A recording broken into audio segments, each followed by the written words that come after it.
Fala, minha galera. Galera, seja bem-vindo a mais um material oferecido aqui pela Segvita, Segurança, Vida e Trabalho.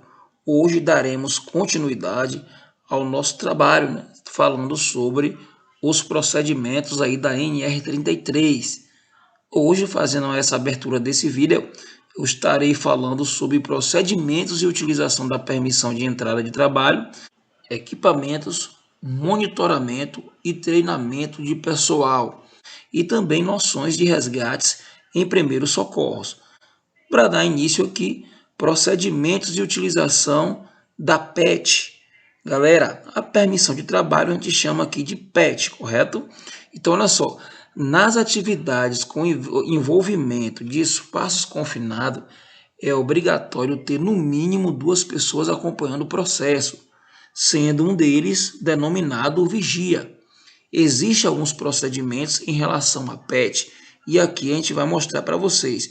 Primeiro, que devemos aí desenvolver e implementar os procedimentos para serviços de emergência especializados em primeiros socorros para resgate dos trabalhadores. Então a gente tem que ter aí uma equipe de respostas para questões de emergência.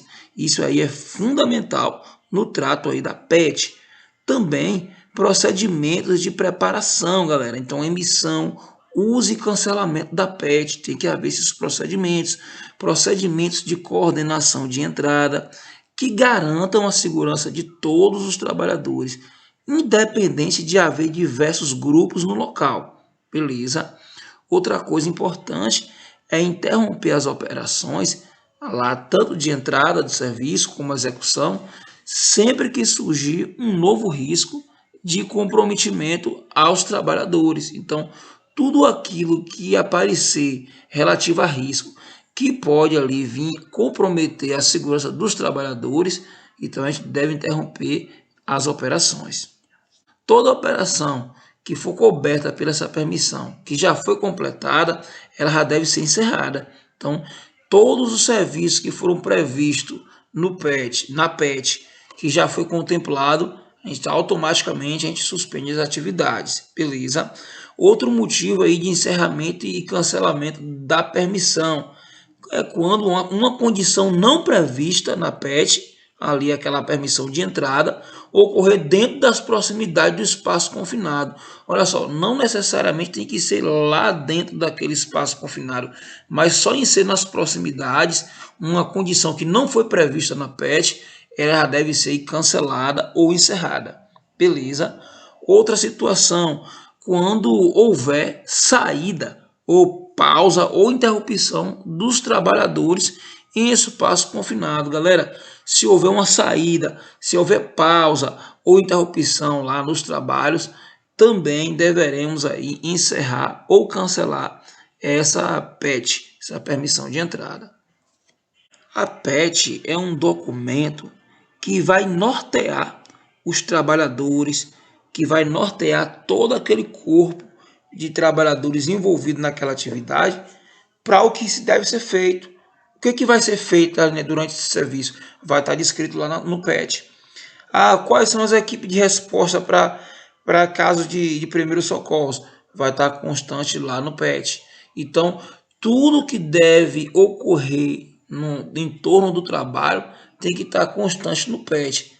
O que tiver fora da PET, automaticamente, se for oferecer para risco iminente para os trabalhadores, aí essa PET deve ser cancelada ou encerrada. Galera, noções e resgates de primeiros socorros, isso é fundamental no trato desse tipo de atividade, porque é um tipo de atividade que qualquer risco ele pode gerar uma tragédia, mortes e até problemas graves na saúde do trabalhador. Então, os seguintes requerimentos se aplicam aos empregadores que tenham trabalhadores que exerçam atividades em espaço confinado para executar o serviço de resgate. Então, o empregador ou representante legal, ele deverá assegurar que cada membro do serviço de resgate tenha os devidos EPIs. Esses equipamentos de proteção respiratória também é importantíssimo e os equipamentos também de resgate, junto ao treinamento para a utilização dos mesmos.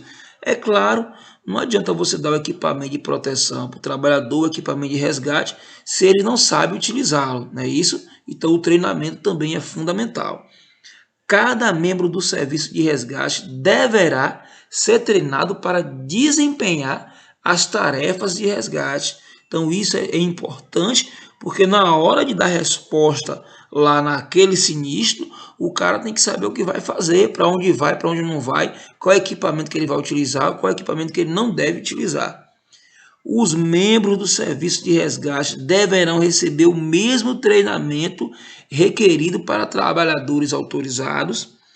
Cada membro do serviço de resgate deverá realizar treinamentos de simulação de resgate a cada 12 meses nos chamados espaços confinados representativos. Tem que haver esse treinamento para o cara ficar ali habituado com o dia a dia, para o cara não ficar muito tempo, um intervalo de muito tempo, sem fazer os procedimentos e na hora de dar resposta ele esquecer de muitas coisas. Então, esse treinamento tem que ser feito a cada 12 meses. E cada membro do serviço de resgate, eles deverão ser treinados em primeiros socorros básicos e reanimação cardiopulmonar, aquele RCP, né, que o pessoal chama aí. Então, ao menos um membro da equipe deverá estar disponível e ter certificação atual em primeiros socorros e em reanimação cardiopulmonar. Equipamentos, monitoramento e treinamento de pessoal. Galera, eu vou apresentar aqui para vocês 5 equipamentos para espaço confinado de suma importância. Pessoal, o espaço confinado de trabalho é determinado por qualquer área ou local que não foi projetado para ocupação humana contínua, onde ali haja meios limitados ali de entrada e saída e onde há concentração diferenciada de oxigênio. Para atuar com segurança sobre essas condições, é preciso conhecer os equipamentos de espaço confinado utilizados em cada atividade. É válido ressaltar que o espaço confinado não é definido apenas por um espaço impróprio para trabalho humano. Dentro do conceito existem diferentes categorias e determinações para alguns fatores, como os níveis de atmosfera e a dimensão do espaço confinado. Existem inúmeros riscos para operar em espaços restritos. Dentre eles, os principais são explosão, soterramento e falta ou excesso de oxigênio na atmosfera local. E logo é preciso ter uma equipe treinada para agir caso seja necessário um resgate no espaço confinado, conforme eu falei agora há pouco. Aí fica aquela pergunta que não quer calar, né? Como operar com segurança em espaços confinados? O trabalho com espaço confinado existe em inúmeros segmentos de negócio. Porém, em geral, os principais trabalhos realizados em espaço confinado são operação de resgate e salvamento, manutenções, reparos, limpezas ou inspeções, obras de construção civil e naval. São os principais. Segundo a lei, independentemente de ser profissional especializado em resgates ou um operário da construção civil, por exemplo, para operar nesses espaços é obrigatório que o trabalhador faça uma capacitação que deve ser renovada anualmente e ministrada por instrutores com proficiências comprovadas no assunto. Isso eu já falei em outra oportunidade sobre a proficiência. A proficiência é o conhecimento prático. A carga horária da capacitação pode variar de acordo com a atividade exercida em espaço confinado de atuação. O certificado é emitido em nome do trabalhador, com data e local de treinamento. Isso aí é fundamental também, galera. Segundo a própria NR33, cabe ao empregador implementar a gestão em segurança e saúde no trabalho em espaços confinados por medidas técnicas de prevenção, administrativas, pessoais e de emergência e também salvamentos para garantir permanentemente que o ambiente em questão seja adequado para o trabalho. O empregador ele pode terceirizar o serviço de resgate, não tem problema. Então, caso o empregador opte por terceirizar esse serviço, aí a sua obrigação de informar ali dentro do contrato todos os riscos possíveis durante o trabalho, na instalação, e providenciar também o acesso a todos os espaços confinados, permitindo que planos de resgate apropriado sejam desenvolvidos. Então, galera, é possível terceirizar ali a parte de resgate, desde que ele tome essas medidas e providências aí. A comunicação dentro da equipe de trabalho é fundamental, assim como a ficha técnica de todas as substâncias tóxicas e asfixiantes que são encontradas na atmosfera do espaço confinado. A comunicação toda a informação ela é fundamental. Ela deve estar disponível nas instalações do empregador e acessíveis para equipamentos de resgate, para o supervisor de entrada, para o vigia e todos os profissionais envolvidos. Quais são os equipamentos para espaço confinado? Pessoal, além de estar bem preparado para atuar em áreas restritas, é impossível realizar esse tipo de atividade sem os itens de proteção adequados. Assim, é primordial assegurar que cada integrante da equipe de resgate tem equipamentos respiratórios e de segurança individual. Nós da Seguivita estaremos mostrando para vocês alguns equipamentos essenciais para o trabalho em espaço confinado. Número 1, tripé e monopé para entrada e resgate. Galera, são equipamentos desenvolvidos para o uso em espaços confinados ou em territórios ali ou terrenos com grandes desníveis. Então, esse equipamento aí é fundamental no trato aí do resgate da proteção do trabalhador. São utilizados em conjuntos com guinchos, resgatadores ou blocos também de polias, e eles auxiliam a entrada e a saída do trabalhador tanto na movimentação normal quanto eventual em resgate. Então isso aí é fundamental. Esses equipamentos permitem o trabalho em suspensão nos setores de riscos para acessos verticais. Eu tenho também detectores de gases, também é fundamental. São utilizados para medir e indicar a concentração de gases, galera. Fundamental isso daí, ó. Por meio de tecnologias, eles são empregados para impedir a exposição do trabalhador a substâncias tóxicas e evitar incêndios também. Disponibilizados em unidades portáteis ou fixas, indicam aí altos níveis de gases por indicadores visíveis, audíveis, luzes ou combinações de sinais. O terceiro item, galera, que eu estou mostrando para ti aqui, ó, é esse cara aí, ó, é o conjunto autônomo de ar. Então, o conjunto autônomo para o espaço confinado é um suprimento alternativo para uso em casos de falha do sistema principal de ar, conectando-se ali diretamente.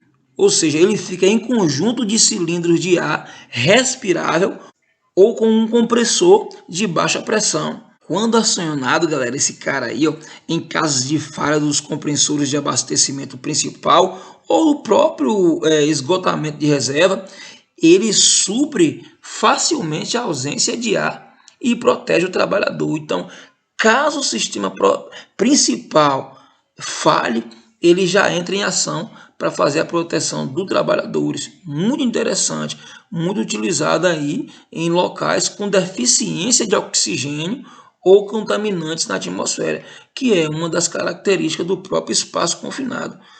Quando há intervenção de gases tóxicos no espaço confinado de trabalho, o conjunto autônomo de ar também é acionado.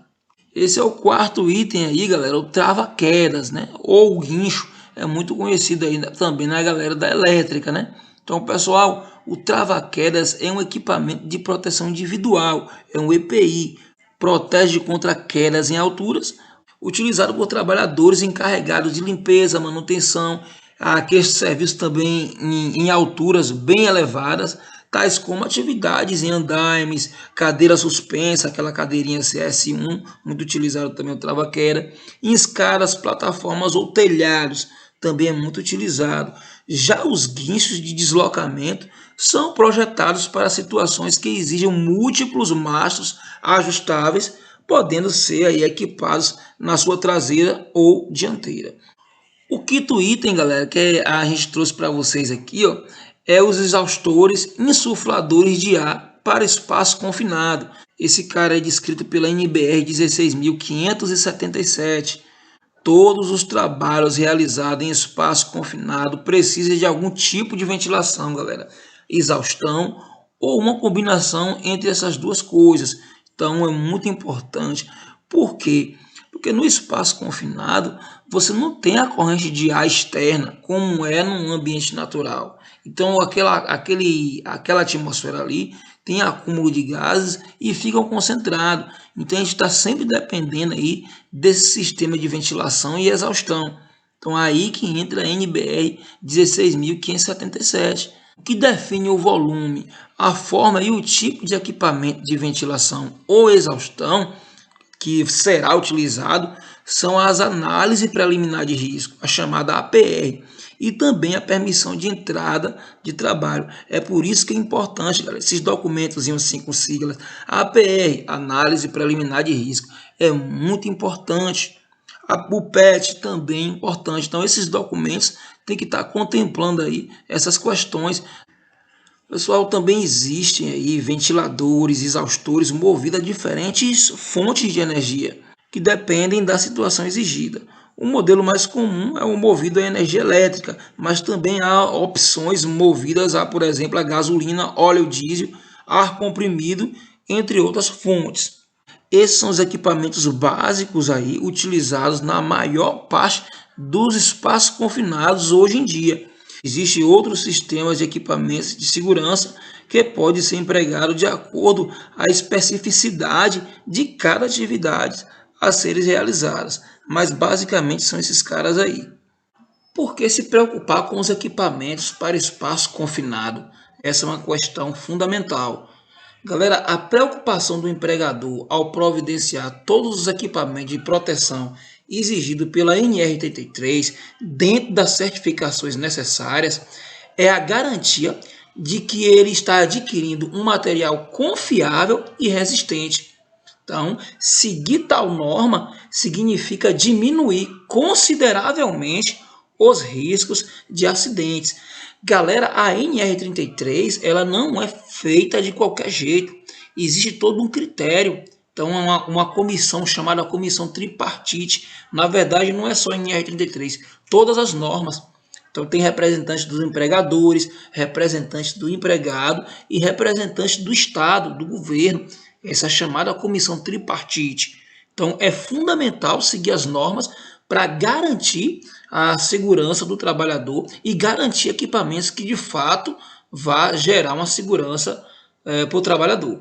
Dentre os riscos de atividades em espaços confinados, nós aqui da SegVita elencamos alguns fatores que são importantes, que também podemos encontrar ali no espaço confinado. Por exemplo, riscos de infecções por agentes biológicos, engolfamento ou intoxicação por substâncias químicas, choques elétricos, quedas, esmagamentos e também queimaduras, sem falar da questão da inundação. Então são riscos que muitas vezes ficam esquecidos, mas que existem dentro ou podem existir dentro do espaço confinado.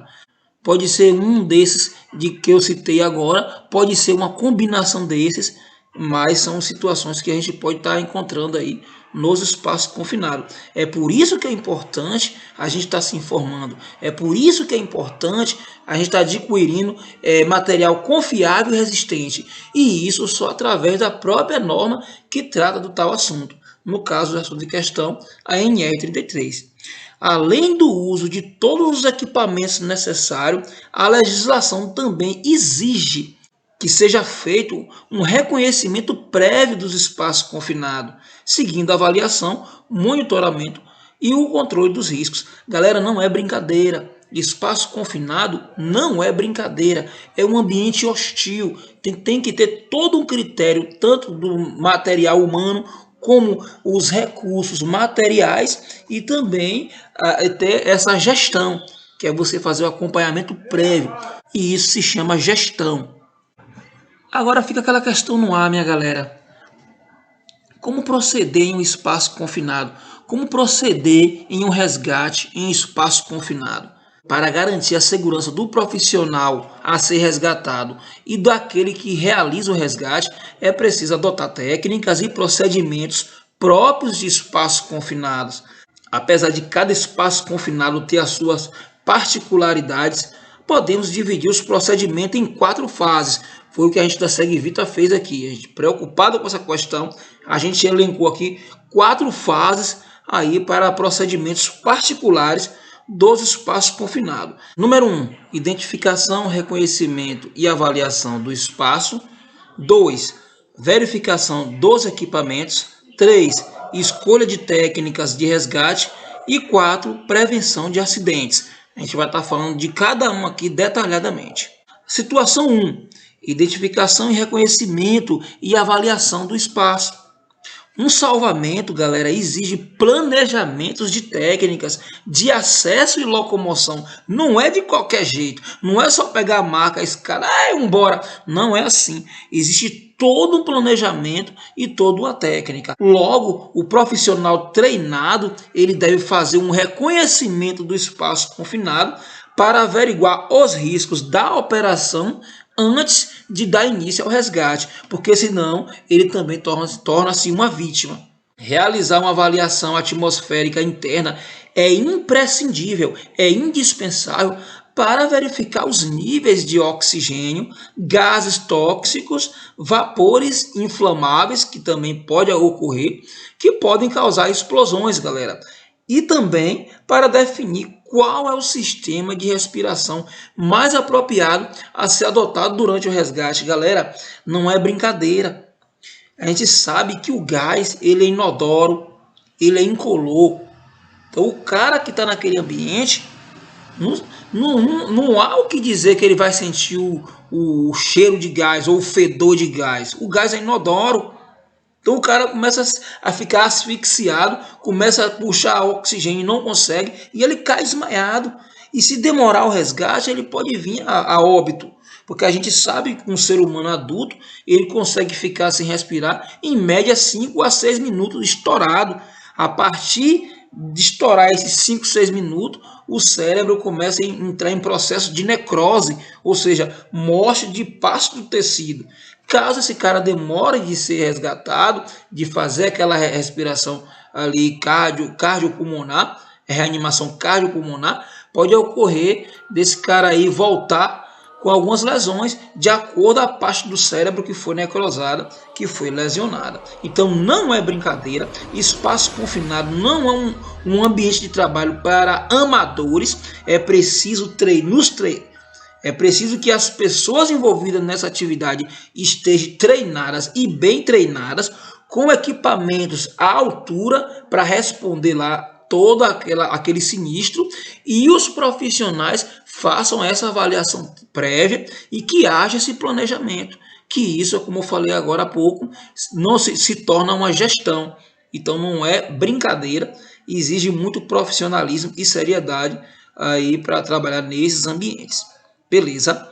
O segundo item que nós aqui separamos para vocês é a verificação dos equipamentos, galera. Isso é fundamental. A segurança dos equipamentos e do local do resgate deve ser verificada, além da resistência dos pontos de ancoragem. Não é de qualquer jeito. Isso equivale ao ato de amarrar ou afixar algo em um lugar estipulado, mantendo a estabilidade e garantindo ali uma utilização mais segura e hábil, impedindo assim que não ocorram imprevistos durante a operação. Então o ponto de ancoragem é fundamental, porque a gente sabe que todo esse processo de resgate, de cinto, de trava-queda, isso aí na verdade é um sistema anti-queda. Então o que é um sistema? É um conjunto de órgãos que se interligam para formar uma só coisa. Então você tem um trava-queda, mas do que adianta você ter um trava-queda se você não tem uma corda boa? Do que adianta você ter um trava-queda bom e uma corda boa se o seu ponto de ancoragem não é bom? Então todo o sistema ele tem que estar em consonância para defender a integridade dos trabalhadores. Beleza? Em determinadas situações e com equipamentos funcionando adequadamente, existe a probabilidade de retirada de pessoas, olha só, sem que a equipe de resgate precise de fato entrar. Existe essa possibilidade. E isso acaba sendo uma grande vantagem em se tratando de interior de espaço muito pequeno. Então, aquele espaço que é bastante claustrofóbico, que é a circunferência, geralmente um buraco, uma circunferência muito estreita, quando só é possível adentrar um profissional, é possível sim estar fazendo o resgate do mesmo sem ter acesso ali àquele ambiente. Então a gente vai utilizar ali, por exemplo, um trapézio, vai travar ali logo acima, conforme você vê nessa imagem, e puxar o trabalhador ali, sempre com auxílio do vigia, que é fundamental. A terceira situação das 4 que a SegVita elencou para vocês aqui é o seguinte: a escolha da técnica de resgate. Qual é a técnica de resgate que você vai utilizar? Isso vai ser dimensionada de acordo com a realidade do ambiente. Então, em caso de acidentes, podemos encontrar os cenários mais diversos e precisamos aí intervir rapidamente com a técnica mais adequada, que dependerá do local, da situação em que as vítimas se encontram e do tipo de acesso e dos recursos disponíveis. O que é que você tem disponível? O que seria recurso? É o material humano, a quantidade de pessoas, os recursos materiais, quais são os materiais que você tem. Então, tudo isso vai definir qual é a metodologia mais eficaz naquela realidade. Existem diversos resgates possíveis, sendo que 3 exemplos são: evacuação por descenso. Por se tratar de uma metodologia simples, ela tem prioridade quando a sua execução é possível. A ação da gravidade é utilizada como instrumento de evacuação das vítimas para baixo. Evacuação por acessão, aí já é o oposto da primeira. Nesse caso, a evacuação é para cima. São necessárias técnicas complexas, como por exemplo contrapeso, subida com guincho mecânico, entre outras situações. Trata-se de uma operação coletiva, em que é fundamento para uma coordenação perfeita. Evacuação mediante tirolesa, quando o acesso é difícil devido às características dos locais ou pela presença de obstáculos. Uma opção aí é a tirolesa. Devido à sua complexidade, a técnica é utilizada apenas por unidades especificamente treinadas. Então, mas existe aí essa metodologia, é a evacuação ali mediante a tirolesa. Complexa, mas também não deixa de ser uma opção. O item 4, você tem a prevenção de acidentes. Galera, apesar de não ser exatamente um procedimento de resgate, talvez seja um item mais importante. Existem diversas formas de prevenir acidentes, mesmo em situação de riscos. Basta escolher a mais adequada para cada situação. Aqui elencamos algumas delas. Vigias e colaboradores. Todo acesso deve ser assistido ao lado de fora para garantir que os trabalhadores estejam em boa condição física e psicológica, para que a entrada seja feita com equipamentos necessários. Outra situação, linha de recuperação. Todo trabalhador deve estar munido de uma linha de recuperação presa em um cinto de tórax, com a finalidade de substituí-lo ou descê-lo do interior do espaço confinado em um eventual resgate. Movimentação de materiais. Devem ser descidos aí em baldes por meio de cordas resistentes em quantidades que não excedam os 3 quilos para evitar sobrecarga de peso. Isso aí é um fator importante, viu, galera? Prevenção contra quedas de ferramentas, também é importante. Galera, as ferramentas utilizadas durante a execução de trabalhos devem estar penduradas no cinturão ou instaladas em portas ferramentas, que é importante, evitando acidentes em que o trabalhador é atingido por algum objeto. Independentemente do tipo de trabalho realizado, é preciso ter um plano preventivo de resgate em espaço confinado. E isso é fundamental. Vocês observem que durante todo esse material nosso, eu estou falando aqui de prevenção, de plano, de planejamento, de avaliação. Então tudo isso é importante, galera, dentro do espaço confinado, porque é um ambiente que não permite erros. Nele precisa constatar todas as etapas do projeto, como por exemplo, o campo de base e a instalação de ancoragens, Só assim os profissionais terão condições de iniciar os procedimentos de inspeção, manutenção, reparo e resgate. Então não é fácil, é preciso ter muita disciplina e querer fazer para se ter segurança nesse tipo de ambiente. O princípio de trabalho em equipe é fundamental, principalmente quando se trata de acesso por corda. Assim, galera, a execução do serviço é realizada com maior rapidez e eficiência. Geralmente, as equipes são formadas de, no mínimo, 2 pessoas. Outros princípios que devem ser levados bastante a sério é a prudência. Isso é fundamental. Uma boa dose dela diminui consideravelmente o perigo. Por exemplo, no caso de trabalhadores ali, por exemplo, em empresas, a topografia do terreno não permite a instalação de determinados equipamentos de segurança, como andaimes. Assim, o local obriga uma manutenção constante e inspeção periódicas. Então, é um trabalho bastante zeloso, é um trabalho bastante calculado. Então, galera, se você gostou desse material, agora você vai aí, deixa o seu like, compartilha esse material. É um esforço da Segvita em trazer informação de qualidade, sem bromeixo. Aqui a gente é direto ao ponto, sem malabarismo, beleza? Se você gostou do material, compartilhe, deixa o seu like e se inscreva no canal. Forte abraço, Segvita, segurança, vida e trabalho.